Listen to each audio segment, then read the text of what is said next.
대표님, 이제는 자녀분에게 조금씩 일을 맡겨보시는 게 어떨까요?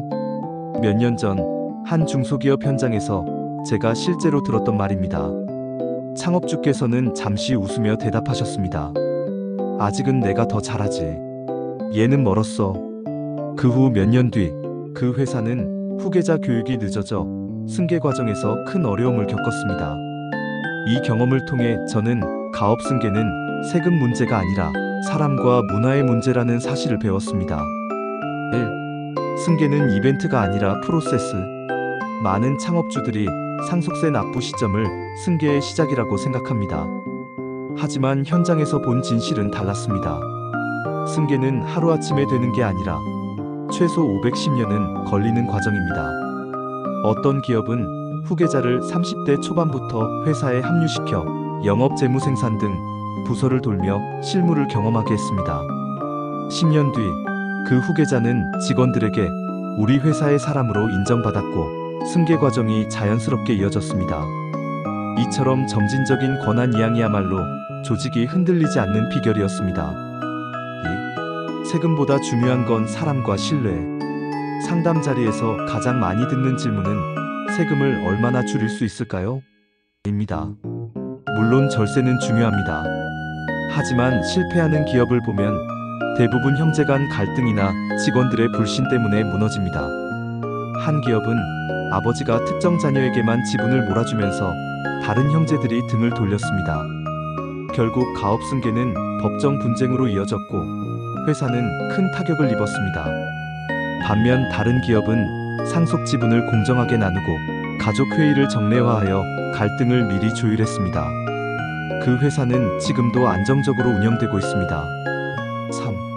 후계자는 책상보다 현장에서 배운다. 우리 아들은 MBA를 했으니 이제 경영은 문제없다. 하지만 실제로는 MBA보다 중요한 것이 현장 경험입니다. 한 후계자는 입사 첫 해에 영업팀에 배치되어 거래처를 직접 뛰어다녔습니다. 무더운 여름에 땀을 흘리며 고객과 신뢰를 쌓은 그 경험이 나중에 임원으로서 결정적인 자산이 되었습니다. 반대로 이론만 배우고 들어온 후계자들은 직원들로부터 현실을 모른다는 평가를 받기 일쑤였습니다. 4. 외부 전문가가 만든 안전망. 승계 과정은 법률 세무회계가 얽혀 있어 가족만으로는 해결하기 어렵습니다. 한 기업은 외부 전문가와 함께 패밀리 거버넌스를 구축했습니다. 정기적으로 가족 회의를 열고 외부 이사가 객관적인 자문을 제공했지요. 그 결과 불필요한 오해가 줄고 회사는 투명한 의사결정을 이어갈 수 있었습니다. 5. 가장 큰 관문은 창업자의 손놓기. 사실 승계 과정에서 가장 힘든 건 후계자가 아니라 창업자 본인입니다. 내가 없으면 회사가 돌아가겠나? 라는 불안감 때문에 손을 놓지 못하는 경우가 많습니다. 하지만 성공한 기업일수록 창업자가 제때 물러서고 멘토 역할로 전환했습니다. 한 대표님은 은퇴식에서 이렇게 말했습니다. 이제는 제 아들이 제 길을 가야 합니다.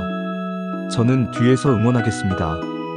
그 말 한마디가 직원들에게 큰 울림을 주었고 회사는 새로운 리더십 아래 안정적으로 성장했습니다. 현장에서 배운 교훈은 단순합니다.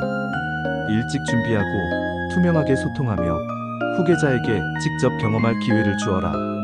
가업 승계는 세금을 줄이는 기술이 아니라 사람과 관계를 잇는 긴 여정입니다. 그 여정을 잘 준비한 기업만이 다음 세대에도 빛을 이어갈 수 있습니다.